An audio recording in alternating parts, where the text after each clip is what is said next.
Good morning, everyone. This is Grandma Sherry. I have made this before on here a couple of times, but it's one of my favorite soups in the wintertime. Anytime, actually, I just love it, and that's borscht. And borscht is not part of my culture, but vegetables from the garden sure are, and making soup is certainly part of my culture. But I learned how to make borscht when I was younger, and I married into a family that were Russian and Ukrainian. So I learned how to make borscht. So this is a meatless borscht. And this one they call Russian borscht. And I'm using butter, cabbage, tomatoes, canned tomatoes. And years ago we had our own canned tomatoes, but now Grandma buys them like this. And carrots, celery, onions, fresh dill, and potatoes. And I'm going to fry the cabbage. I'm going to boil the root vegetables. And I'll get those vegetables ready and I'll come back. And you come along with me as I make some wonderful, delicious Russian borscht. Okay, I peeled the potatoes and I cleaned the carrots and I sliced them up. Now, you don't have to peel your potatoes. Some people like to leave the potato skins on. But these were kind of older potatoes, so. Now, I'm going to put them on the stove on high heat. And I'm just going to cover them with water.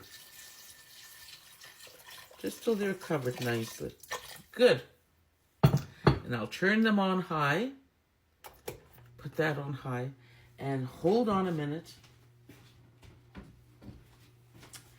I will also put some salt because when I cook carrots and potatoes, I like them to be flavored with it, to put some salt in them as they're cooking.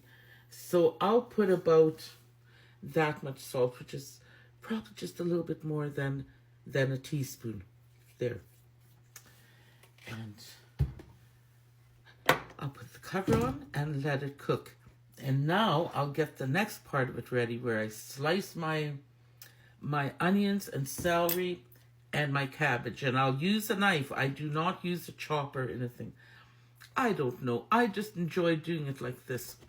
So let me get that going and I'll be back. Okay, the pan is nice and hot and I'm going to put some butter, real butter. And that's about a little bit more than a quarter pound, I would say. But I'm going to use all of that butter. It will give it that beautiful taste. And as I told you, this is meatless. So if you're vegetarian, this would work. If you're vegan, of course, you'd have to find something else rather than the butter. But there's other things. Oils, olive oils. Yes, so here I am.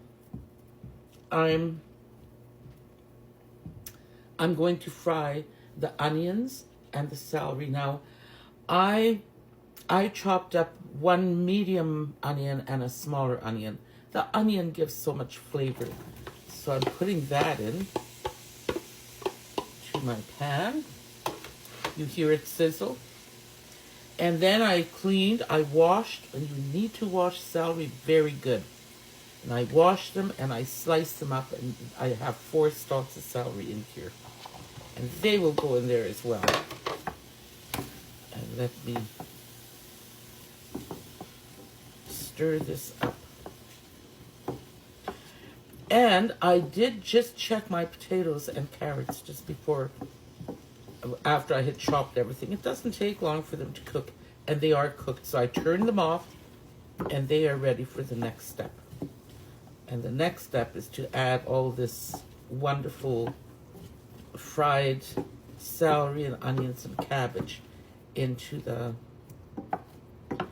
soup. So let me fry this, and when I'm ready to start putting in the sliced cabbage, and I sliced one good medium cabbage. I used all of it.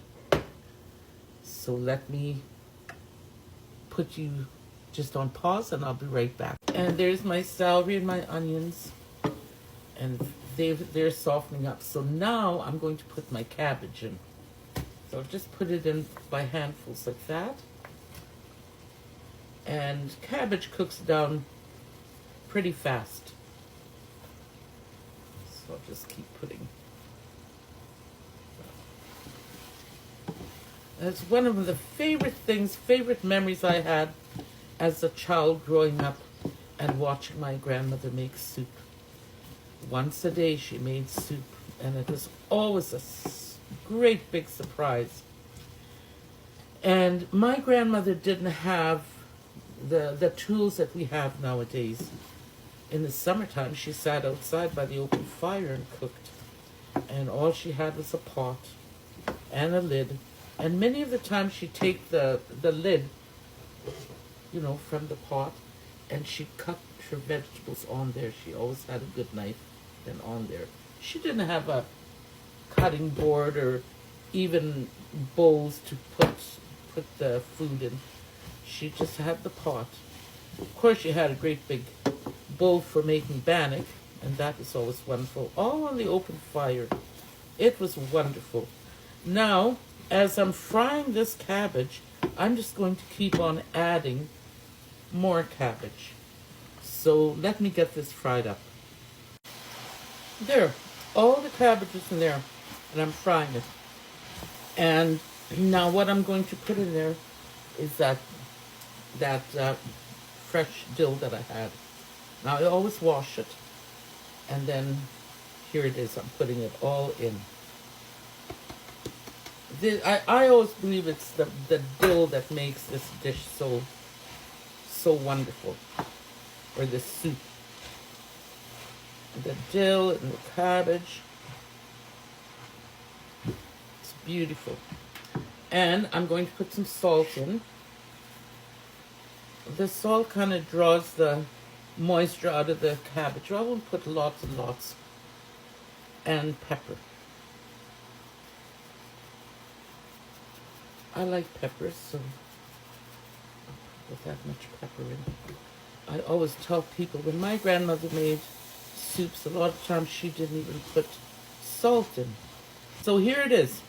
Now I know I don't have enough time to finish this borscht on this one. I'm very sorry, but I have to do a part 2. But I think it's important because these steps are important. So if you're invested in watching my borscht on here, Russian borscht, you just come back, or else go to my profile and right under this will be part 2, or over this. This will be first, and that will come next. All right? So come back for part 2.